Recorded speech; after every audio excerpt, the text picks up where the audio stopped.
This video primarily demonstrates creating elevations using CoProcess software.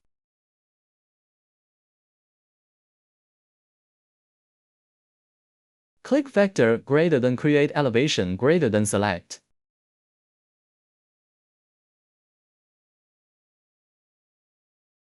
To begin selecting the corresponding plane outline.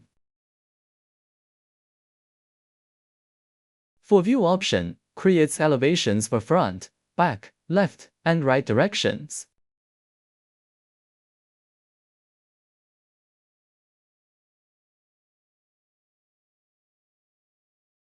Multiple View option, create based on the number of elevations.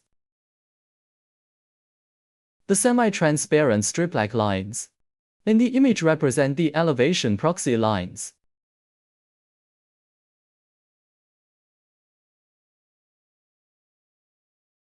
If you wish to re-enter the elevation view after closing it, follow the same steps as creating an elevation.